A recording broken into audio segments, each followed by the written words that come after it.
समय पहले देखा गया था कोटा के अंदर दिसंबर में बच्चे मर गए थे क्योंकि उनके पास वेंटिलेटर का अभाव था, वेंटिलेटर काम नहीं कर रहे थे। इस बीमारी में वेंटिलेटर की बहुत अति आवश्यकता होती है।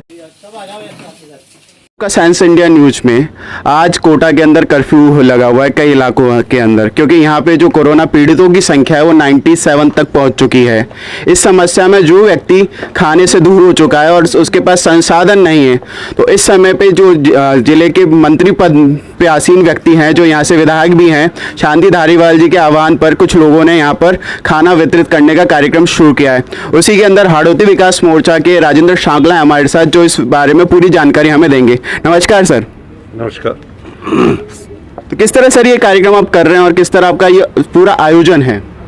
देखिए, धारीवाल साहब ने हम सभी लोगों को साफ निर्देश दे रखे हैं कि कोई भी अपने प्रयास इस तरह से प्रयास करे कि कोई भी व्यक्ति कोटा शहर में भूखा नहीं रहे। लगातार हम 24-25 तारीख से पूरे कोटा शहर में खाने के पैकेट्स वितरित कर रहे हैं, जो 20-25 हज़ार, कभी 18,000 हो जाते हैं, कभी 22,000, इस तरह के पैकेट हम रोज बांट रहे हैं। लेकिन जब से कर्फ्यू लगा है तो कर्फ्यू का क्षेत्र में बहुत बड़ी समस्या हो गई, क्योंकि आम आदमी जो खाने के पैकेट्स लेकर आता था वो अब आ नहीं पा रहा।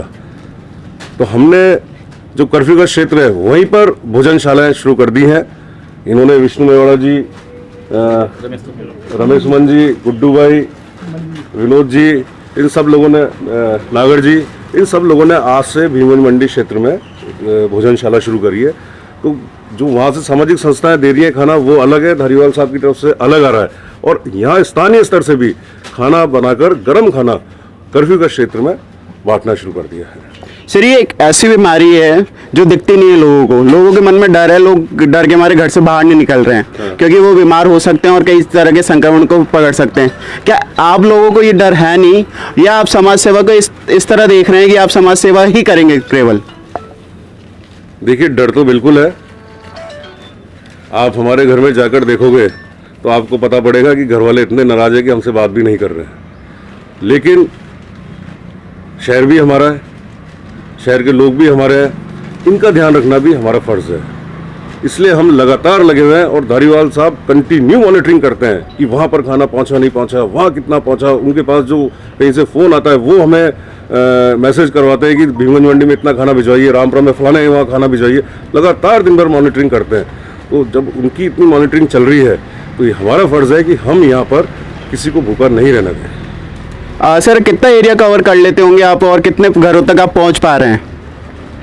देखिए, पूरे कोटा शहर बहुत और भी संस्था हैं, सामाजिक संस्था हैं, और भी कई लोग अपने स्तर से मदद कर रहे हैं। लेकिन धारीवाल साहब की तरफ से कम 20-25 हज़ार तो खाने के पैकेट जा रहे हैं। और 3-4 भोजन, एक कुनाड़ी में भी भोजनशाला चल रही है, यहाँ भी चल रही है, बोरखेड़ा में भी चल रही है, और कई सामाजिक संस्थाएं हैं वो उनके आह्वान पर खाने के पैकेट वितरित कर रही है। तो मेरा ये मानना है कि कम से कम धारीवाल साहब ने जब से आह्वान किया है तो 35-40 हज़ार लोगों का खाना बन रहा है। सर, राजस्थान के अंदर कोटा 30 नंबर पे आ गया पॉजिटिव केसों के अंदर, इसके ऊपर आपका क्या कहना है? देखिए, लोगों ने छुपाया। सबसे बड़ी समस्या ये आई कि लोगों ने छुपाया, डर की वजह से छुपाया, उनको एहसास नहीं था। लेकिन जब से गवर्नमेंट ने टेस्ट करना शुरू करा, स्क्रीनिंग करनी शुरू करी है, तो ये लोग धीरे धीरे, पहले सरकार के पास संसाधन नहीं थे, अब संसाधन आए, इतने किट्स आए टेस्ट करने के, तो लोग धीरे धीरे सामने आ रहे हैं। मैं आमजन से अनुरोध करना चाहता हूँ कि किसी को भी कोई भी शक हो तो उसको टेस्ट कराना चाहिए। मैं भी लगातार घूम रहा हूँ, आप मानेंगे नहीं, मैंने भी अभी सेंट्रल लैब के इंचार्ज है डॉक्टर राकेश सिंह जी, उनसे बात करिए। मैं भी अभी कोरोना का टेस्ट करवाने जा रहा हूँ। तो अगर किसी को लगता है उसको टेस्ट कराना चाहिए, उसमें कोई गलत बात नहीं है। तो ये अवेयरनेस नहीं आएगी तब तक ये समस्या है। लोग इससे डर रहे हैं, छुपा रहे हैं, जबकि ये बीमारी छुपाने के लिए नहीं है। अगर आप बताएंगे, इसका तुरंत ट्रीटमेंट स्टार्ट हो जाएगा तो कोई दिक्कत नहीं है। बहुत सारे ऐसे लोग हैं जो पॉजिटिव थे, नेगेटिव होकर अपने घर चले गए। सर, कोटा में अब तक 1450 ही टेस्ट हुए हैं। क्या कोटा में इसी रफ्तार से टेस्टिंग चलेगी या इस रफ्तार को बढ़ाया जाएगा? कंटिन्यू। कल भी किट आए जयपुर से, कल भी किट आए और लगातार आ रहे हैं, क्योंकि ये बीमारी ऐसी है कि लोगों को पहले पता नहीं था। ये जैसे बीमारी आई, फैलने लगी, उसके बाद सरकारें चेती हैं, वेंटिलेटर्स बनाने शुरू करें, किट्स बनाने शुरू करें, मास्क बनाने शुरू करें, सैनिटाइजर बनाने शुरू करें। आप मानेंगे नहीं कि 70% आदमी आज से 3 महीने पहले तक ये नहीं जानता था कि सैनिटाइजर होता क्या है, सैनिटाइज करना क्या होता है। ये सारी चीज़ें अब हमें पता पड़ी है तो लोग अवेयर हो रहे हैं, इसलिए ये चीज़ें सामने आ रही हैं। और सरकार के पास जितने संसाधन हैं सरकार उस तरह से पूरे प्रदेश में भेज रही है। सर मेरा अंतिम प्रश्न ये है कि कुछ समय पहले देखा गया था कोटा के अंदर दिसंबर में बच्चे मर गए थे क्योंकि उनके पास वेंटिलेटर का अभाव था, वेंटिलेटर काम नहीं कर रहे थे। इस बीमारी में वेंटिलेटर की बहुत अति आवश्यकता होती है। क्या कोटा के पास पर्याप्त वेंटिलेटर उपलब्ध हैं? देखिए, वो आप बात कर रहे हैं जेके लॉन की। जेके लॉन में वेंटिलेटर की समस्या नहीं थी, इसकी जांच हो चुकी है, सरकार स्तर पर भी हो चुकी है, प्रशासनिक स्तर पर भी हो चुकी है और सारी संस्थाओं ने जांच कर ली है।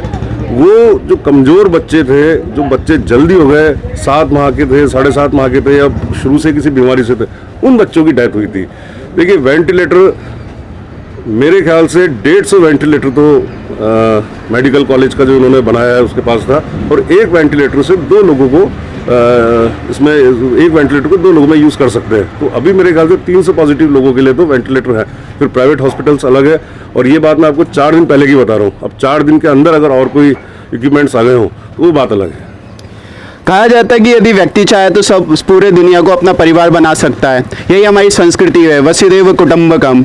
इसी भाव को रखते हुए ये लोग कार्य कर रहे हैं। अपने परिवार को छोड़कर इन्होंने दूसरे के परिवारों को अपनाया है और सबको परिवार भाव की तरह खाना दे रहे हैं। तो हमें भी इनका सहयोग देना चाहिए। जो सहयोग आपसे हो सके आप सहयोग करें। घर पे रहें, सुरक्षित रहें।